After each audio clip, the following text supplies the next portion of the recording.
Hello, मैं हूँ आपकी टीचर सृष्टि। तो आज हम करने वाले हैं क्लास 12 का हेलो इकेन और हेलो रीन का ना एक बहुत इंपॉर्टेंट टॉपिक, जो कि है हमारा SN2 रिएक्शन। SN1 रिएक्शन मैंने 3 वीडियो में कवर किया था। करना तो एक वीडियो में जाती थी, बट शॉर्ट करना पड़ा क्योंकि अपलोड नहीं हो रहा था यूट्यूब पे, और मैं चाहती थी आपको जल्द से जल्द मिल जाए वो वीडियो। पहली वीडियो में हमने उसके बारे में थोड़ा पढ़ा था, फिर सेकंड वीडियो में तो रेट ऑफ द रिएक्शन के बारे में बात हुई है, और थर्ड वीडियो में हमने उसकी एग्जाम्पल सॉल्व किए। तो आज हम बात करेंगे SN2 रिएक्शन के बारे में, which is also a very important reaction of +2 chemistry organic. So SN2 reaction is basically S stand for the substitution, N stand for nucleophilic, and 2 stands for biomolecule. So we in short name it as biomolecular nucleophilic substitution reaction. Biomolecule, why we say it as a biomolecule? There is a very big reason behind it, and the reason is कि इसके structure में 2 molecule एक step में आते हैं। Structure में नहीं, इसके जो प्रोसेस है उसमें 2 मॉलिक्यूल एक स्टेप में आते हैं, एक अटैच होगा एक रिलीज होगा, इसलिए इसे बायमॉलिक्यूलर कहा जाता है। अब इसको समझ लेंगे हम रिएक्शंस के साथ। तो जल्दी से अपनी स्क्रीन के ऊपर आइए, ब्लैक बोर्ड की तरफ देखिए और नोट डाउन इंपॉर्टेंट पॉइंट्स करते रहेंगे। नोट्स अपने सेल्फ में बनाना शुरू करिए। उससे क्या होता है, आपको अंडरस्टैंडिंग कंसेप्ट की अच्छे से हो जाती है, जल्दी हो जाती है। खुद हाथों से लिखा हो तो आपको पता होता है कि क्या लिखा क्या है। पहला नोट्स आपको मेरे इंस्टाग्राम पे मिल जाएंगे, मुझे इंस्टाग्राम पे फॉलो कर लीजिएगा। ID है सृष्टि1802। तो चलिए शुरू करते हैं। So as I say, SN2 में it is biomolecular। एक ही स्टेप में 2 मॉलिक्यूल होंगे इसमें, और इसमें स्टेप कितने होते हैं? Step is only 1। It is 1 step reaction. If I talk about SN1 reaction, it was 2 step reaction. एक में हैलाइड अलग होती थी, दूसरे में न्यूक्लियोफाइल अटैक करता था, but in this case it is 1 step reaction. एक ही स्टेप में एक तरफ से अटैक होगा, एक तरफ से छूटा जाएगा। ठीक है, so let's do it with an example of with a reaction। तो न्यूक्लियोफाइल है, ठीक है, प्लस हमने कर लिया CH with X। तो इस स्टेप में एक साइड से X छूटेगा। कौन सी मीटर की क्वांटिटी दिखेगी? एक साइड से X छूटेगा और दूसरी साइड से हमारा न्यूक्लियोफाइल अटैच होगा। ठीक है, सो दोनों कर लेते हैं। X को छुटाने के लिए, X को छोड़ा हुआ महसूस करवाने के लिए मुझे डॉट डॉट डाल देती, तो वो बड़ा ठीक है, तो चलेगा। सो उसको हम शो करते हैं कुछ इस प्रकार। ये आ गया हमारा H। तो कुछ इस प्रकार हम डॉट डॉट से न्यूक्लियोफाइल को अटैक करते रहेंगे और X को निकालते रहेंगे। कुछ मेन क्वेश्चंस आपके दिमाग में भी आ रहे होंगे, वो कौन से क्वेश्चन है मैं बता देती हूँ। मैं कैसी बातें कर रहे, क्वेश्चन हमारे दिमाग में आ रहे हैं, आप बताओगे क्या? हमें नहीं पता, नहीं पता बच्चों तुमको हमारे दिमाग में क्या क्वेश्चन आ रहे हैं, नहीं पता।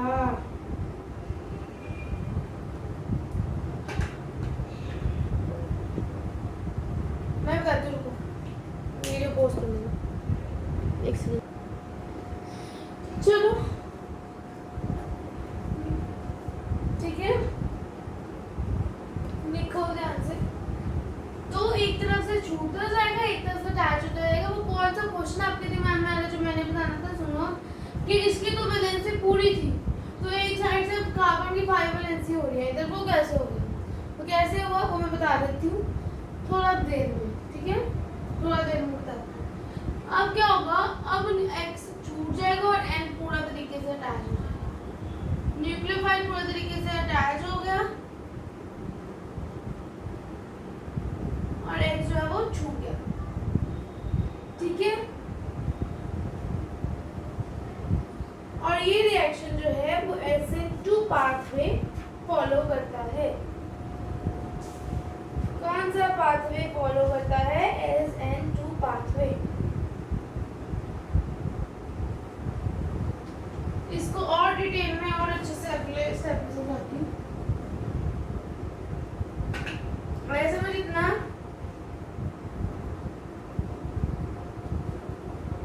ये स्टेप मैंने बेसिकली बायोमेडिकल नेचर को समझाने के लिए बताया।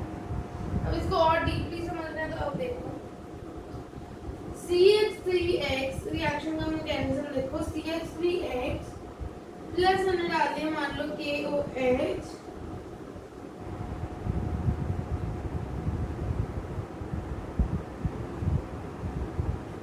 in the presence of acetone. Acetone we use as solvent, nucleophile solvent. सामने solvent तो डाल देंगे। ठीक है, क्या होगा? KX बाहर निकल जाएगा, सॉरी X से बाहर निकलेगा पहले और बनेगा CH3OH। ठीक है, अब बात कर लेते हैं इसके मैकेनिज्म। ये था रिएक्शन, इसका मैकेनिज्म।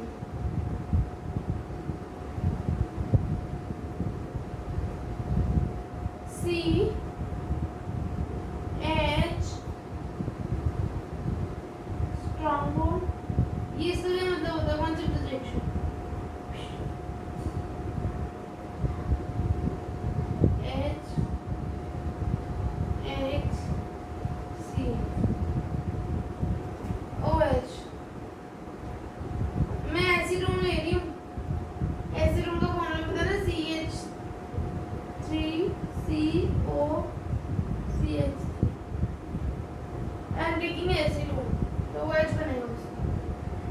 पहला स्टेप ये अटैच होगा, C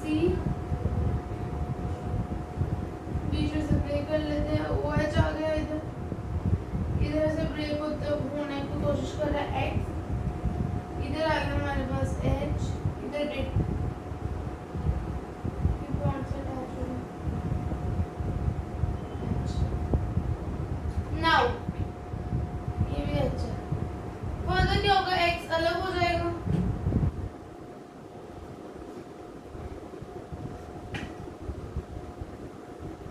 X हो जाएगा अलग, CH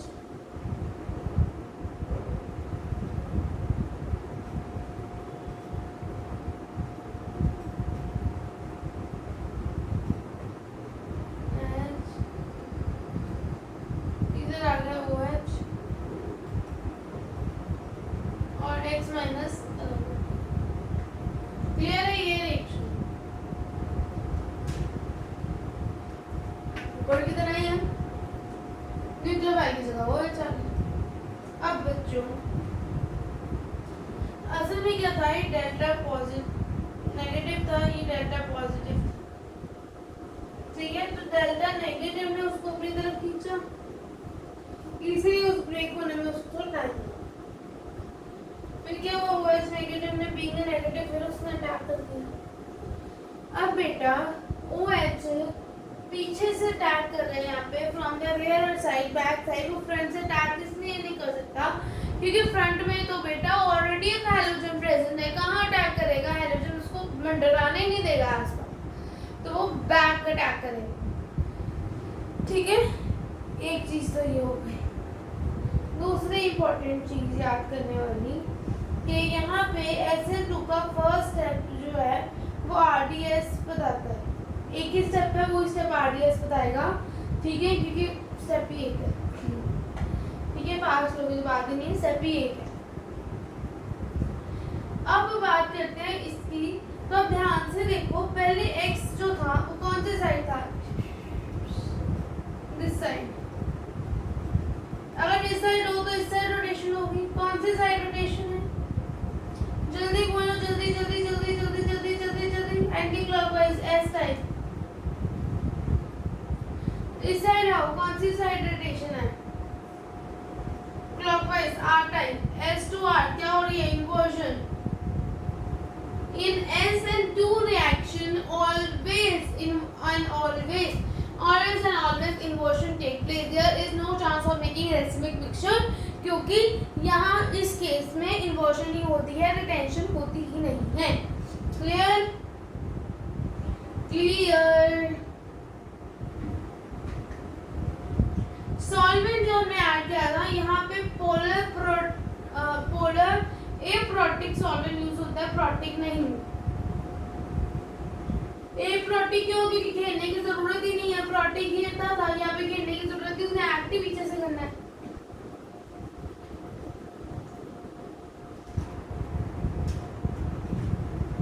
That's why aprotic. Clear.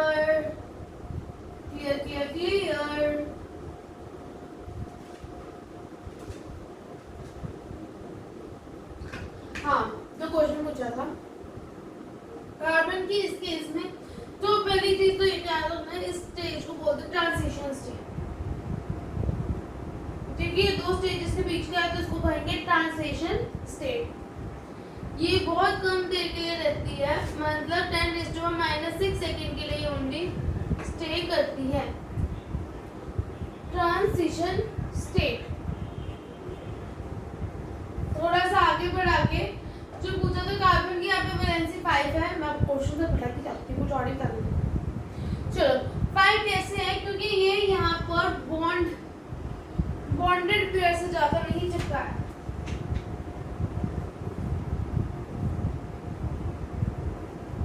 ठीक है, ये एंटी बॉन्डिंग ऑर्बिटल से जाके चिपका है। ये चार्ज ऑर्बिटल थे इसके, दे वर बॉन्डिंग ऑर्बिटल, जिससे बॉन्डिंग होती है कार्बन की, जिसको हम कहते हैं बॉन्डिंग ऑर्बिटल। एक ऑर्बिटल कार्बन का खाली पड़ा होता है जो कि है एंटी बॉन्डिंग। धीरे धीरे इसके होता है एंटी बॉन्डिंग वाला बॉन्डिंग बन जाता है और बॉन्डिंग वाला एंटी बॉन्डिंग। ऐसा होता है, धीरे धीरे ये एंटी बॉन्डिंग वाला देखो बॉन्डिंग बन गया और ये बॉन्डिंग वाला एंटी बॉन्डिंग बन के अलग हो गया। Clear clear.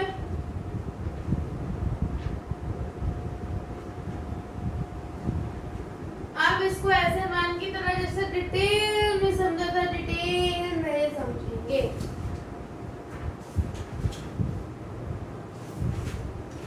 ये बहुत इजी लगेगा आपको, क्योंकि ऐसे में थोड़ा दो स्टेप होने के कारण थोड़ा कॉम्प्लेक्स रिएक्शन था, बट ये कॉम्प्लेक्स नहीं है, इजी है।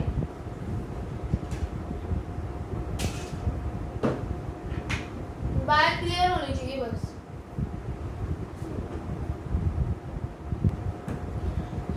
चलिए फिर इसको एक एक करके अच्छे से समझने की कोशिश करते हैं।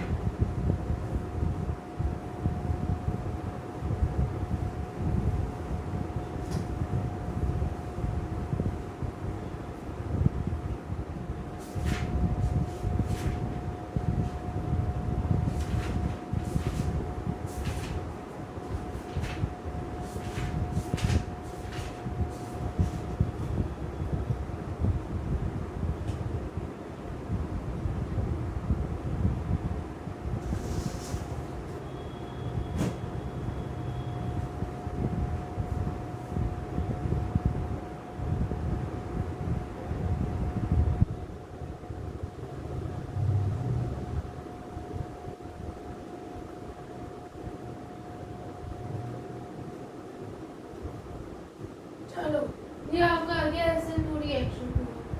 इधर देखना, इसको समझ के साथ आने दो। ठीक है, पहले तो मैं बताऊंगी आपको कि SN2 रिएक्शन जो है वो तो वन स्टेप रिएक्शन है। Okay, SN2 is one step reaction. वही स्टेप RDS डिफाइन करेगा। ठीक है, और रेट इसमें किसके इक्वल होता है? अगर हम बात करें रेट की, किसके इक्वल होगा? It will be equal to एक नोट्स है, मैंने आपको फर्स्ट लेक्चर में तो पहली बात तो ये बायोमॉलिक्यूलर होता है, तो वो बता देते। पहले रेट की बात कर लेते हैं। यहाँ पे क्या ऐसा कांस्टेंट लगता है Rx 1 एंड न्यूक्लियोफाइल 1।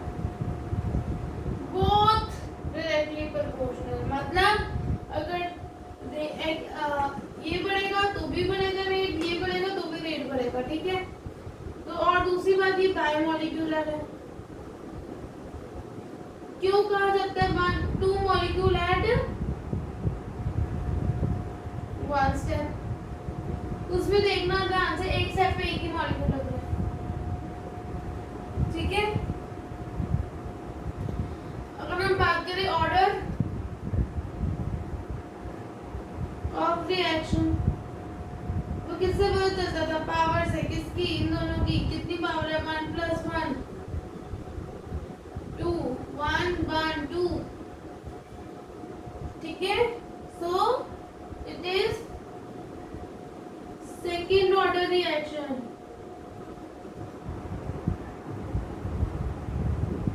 क्लियर हुआ इसकी बात?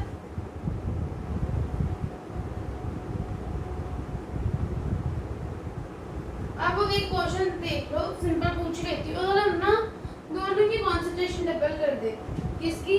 न्यूक्लियोफाइल की और आरएक्स की, तो मुझे बताओ हाइड्रोजन की कॉन्सेंट्रेशन और न्यूक्लियोफाइल की कॉन्सेंट्रेशन अगर डबल हो जाए तो क्या फर्क पड़ेगा रेट ऑफ रिएक्शन को? जल्दी जल्दी बताओ,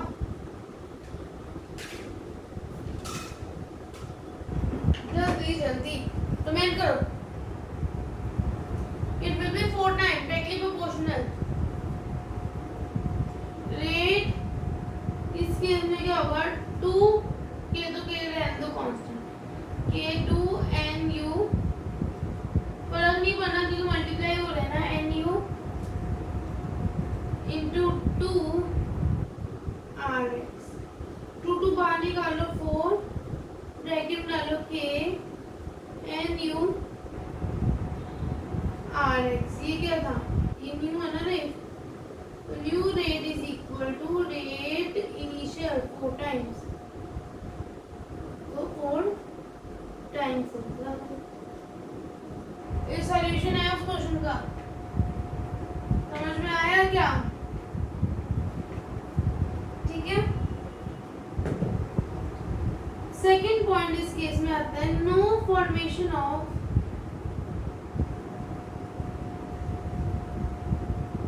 कार्बोकटायन। उसमें फर्स्ट स्टेप में कार्बोकटायन फॉर्म हुआ था SN1 रिएक्शन में, याद हो जो मैंने एग्जांपल दिया था CH3C का, तो इसमें C पॉजिटिव ग्रेड हुआ था क्योंकि निकल गया था वो। इसमें कार्बोकटायन बन नहीं सकता क्योंकि कार्बन तो अकेला रह ही नहीं रहा, वो ट्रांजिशन स्टेट में आ गया, ठीक है। एक पल के लिए भी हम तुम्हें अकेला ना छोड़ेंगे, ठीक है। But the formation of transition state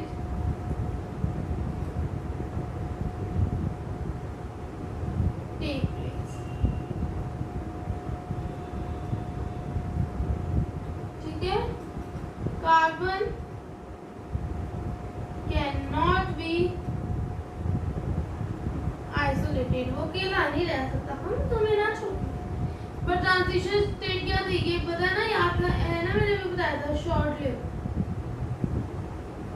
कितनी देर की थी? 10⁻⁻6 सेकंड, पता है ना, याद रखो। जब एक्स निकला तभी वहां पे OH ने टाइप कर दिया,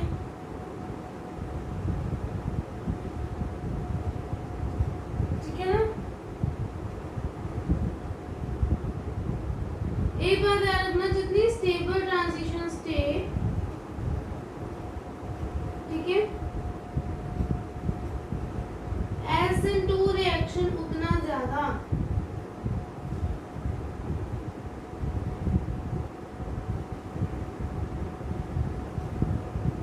थर्ड की बात कर रहे हैं, sorry, so nucleophile donates its lone pair in anti-bonding. I told you that anti-bonding take place how, what, क्यों, कैसे? क्योंकि ये जो न्यूक्लियोफाइल है इसके पास लोन पेयर होंगे, ये अपने लोन पेयर का इस्तेमाल कर लेती है इधर क्या बनाने के लिए? एंटी-बॉन्डिंग, जो कि बहुत गंदा मैंने कर दिया अपने को इसको। तो इधर से ये दोनों लोन पेयर चले जाएंगे in making anti-bond.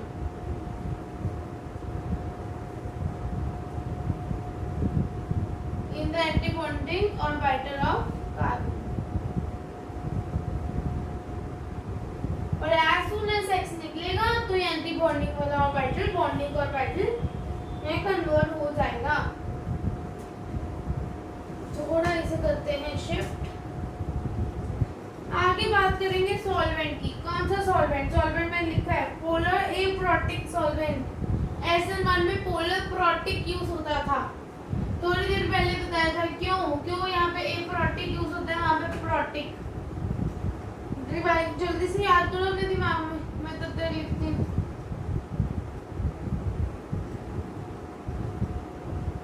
याद आया? क्योंकि वहां पे उसको घेरने की जरूरत थी, यहाँ पे घेरने की जरूरत नहीं है. छोड़ दो, तुम तो पीछे से अटैक कर रहे हो. उसको घेरने का कोई फायदा नहीं, अपना काम तुम कर ही जा रहे हो. उसको घेर के और एनर्जी क्यों वेस्ट कर.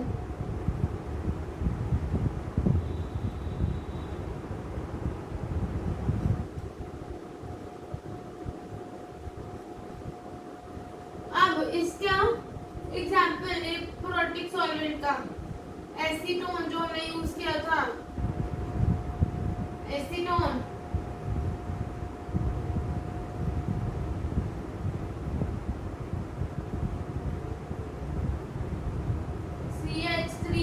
CH3COOCH3. दूसरा जाता है इधर डाइमिथाइल सल्फोऑक्साइड.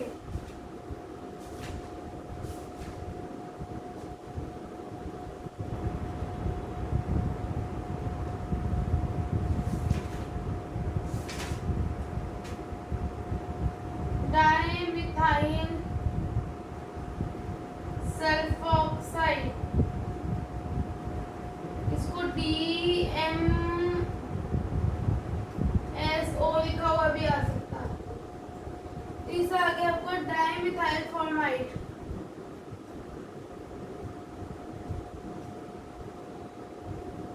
इसको DMF लिखा हुआ भी आपको आ सकता है. ठीक है. These three are what these three are? These three are your solvent. Clear? Protic का डिफरेंस भी.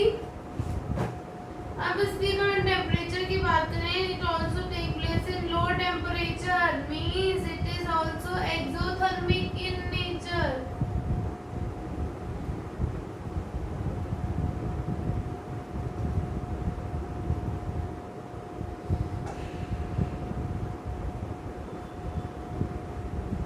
अब मैंने आपको क्या कहा था, इस केस में क्या हो रही है? इन्वर्जन. ठीक है. SN2 में इन्वर्जन होती है. इसको हम कौन सी इन्वर्जन कहते हैं? Bolton inversion. ठीक है. एग्जांपल शो करती हूँ, देखो नीचे. DCH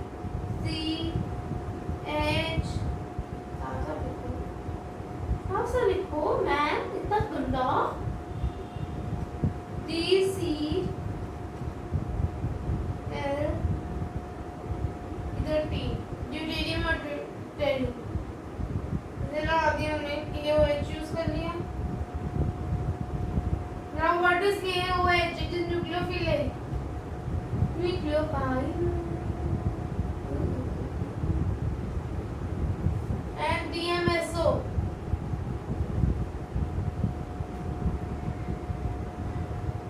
What it is? Solvent.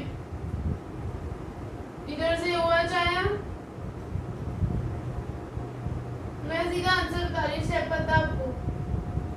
Step बताऊँ? स्टेप के सॉल्व करें. चलो स्टेप के.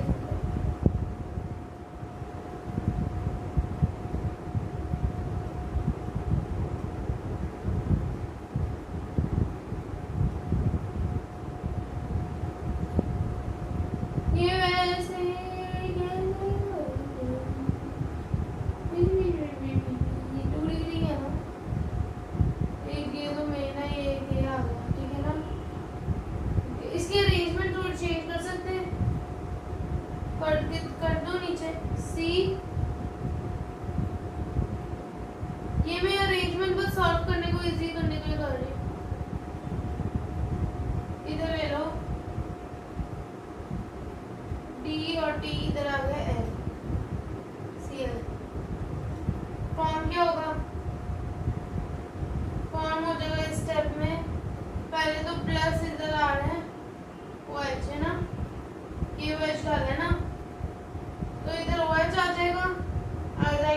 OH आ जाएगा, इधर से CH DDCl निकलेगा। अब अगर हम ध्यान से देखें इनको और इसको देखना, इसको इसको इसको इसको इसको इसको इसको इसको, ये देखो 1 2। अगर मान लो अगर CH अगर इस साइड CL है ना, CL से जाना बस, इससे जाएगा कौन सी सिलेक्शन है, it is anti clockwise S configuration. इधर से देखो, इधर से इधर क्लॉकवाइज आर कॉन्फ़िगरेशन।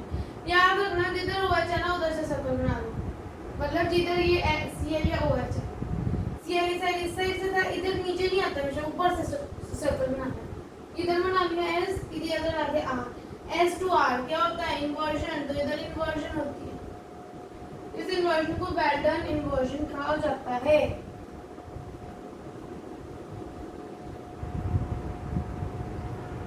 अब हम करेंगे factor affecting the rate of SN2 reaction. कितने देर की हो गई है वीडियो, अब इसे आधे घंटे की हो देखो आना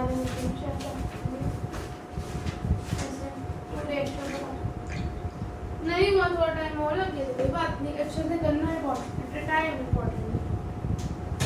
जब वीडियो देखने आते तो सोचा करो 1 आवर 15 मिनट 1.5 आवर लग जाता है, कोई प्रॉब्लम नहीं होनी चाहिए क्योंकि लंबा काम होता है ना ये आज तो चलिए करते हैं आगे।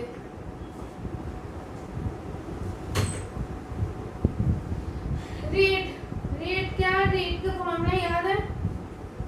तो पहले तो न्यूक्लियोफाइल पे डिपेंड करेगा रेट, और किस पे डिपेंड करता है, एल्काइल पे, हमें पता है पॉइंट के थ्रू हम दे। SN1 के भी मैंने ऐसे पॉइंट बताए थे, जिसने SN1 नहीं देखा था देख कर आना, उनको लगता ना मैम क्या SN1 की एग्जांपल दे रही है, हमने तो पढ़ा ही नहीं, जो नहीं पढ़ा था पढ़ के आना। Factor effecting rate of SN1 reaction, ठीक है। पहला तो आएगा नेचर ऑफ अल्काइल हैलाइड।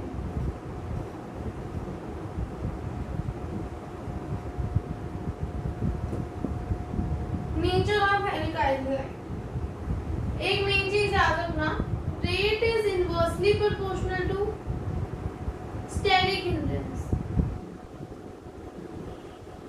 उसको टाइट करके रखोगे रेट कम हो जाएगा।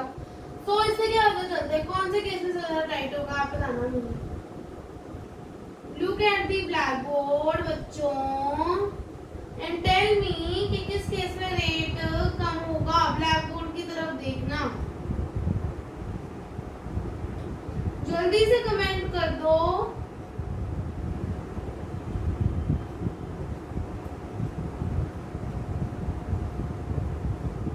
कमेंट जल्दी जल्दी कर दिया करो बस, मैं कमेंट सबके रीड करती हूँ तो कमेंट कर दिया करो, अच्छा लगता है देखने में आपके कमेंट, मजेदार भी कई बार होते हैं, कई बार बुरा बुरा भी कहते हैं, कर ले कुछ तो लोग कहेंगे, लोगों का काम ही है कहना। चलो Cl ने निकलना है मर के ऐसे, ठीक है। किस केस में हिंड्रेंस ज्यादा है, अगर इसको मैंने छोटा ड्रॉ किया तो इसको मैं थोड़ा और इलेबोरेट करूं तो इसका स्ट्रक्चर कुछ ऐसे बनेगा।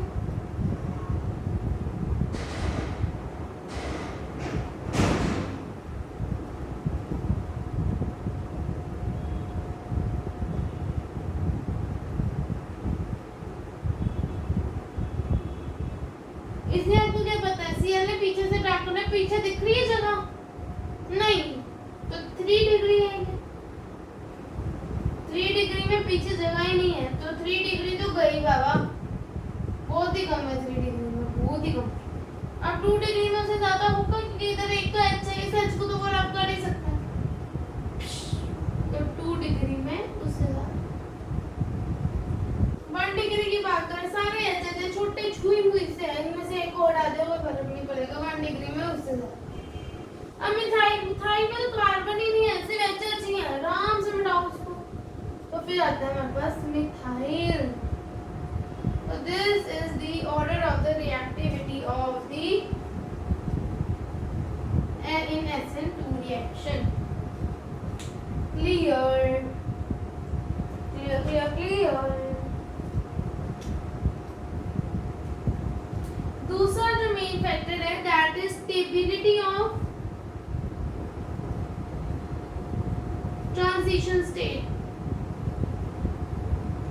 One of the very important factor transition state stable, SN2 reaction rate ज्यादा, पहले बताया था अभी थोड़ी सी देर पहले, ठीक है। Now it is more important than steric hindrance, more important point of concentration than steric hindrance। मैं गिर जाऊंगी। मैम अब स्टंट क्यों कर रही हो? स्टेरिक हिंड्रेंस से ज्यादा प्रेफरेंस हम स्टेबिलिटी को देते हैं, ठीक है। सो न्यूक्लियोफाइल डेल्टा नेगेटिव अटैक किया कार्बन पे, जो था delta positive which already has x delta negative. तो अगर ये C होगा more electronegative, electron withdrawing group, ज्यादा इलेक्ट्रॉन लेने वाला, तो स्टेबिलिटी ज्यादा होगी। स्टेरिक तो इसमें क्या होगा, SN2 रिएक्शन का रेट ज्यादा होगा। अब क्वेश्चंस के लिए इंतजार करें थोड़ा सा, क्वेश्चंस आपको इसके अगली वीडियो में मिल जाएंगे, ठीक है। पहले सारे पॉइंट खत्म कर लेते हैं, 2 और पॉइंट आएंगे क्वेश्चंस के लिए। अगली वीडियो का इंतजार करें थोड़ा सा, अगली वीडियो में मिलेंगे। इस वीडियो में मैं अटैच कर दूंगी, आगे जाके अटैच कर दूंगी इसी वीडियो में। एक बार मेरे ध्यान से सुन लो फिर से, मैं पता नहीं क्या बोल रही थी। क्वेश्चन आंसर आपको इस वीडियो के एंड में मिल जाएंगे, नहीं मिलेंगे तो अगली वीडियो होगी इसके बारे में, ठीक है।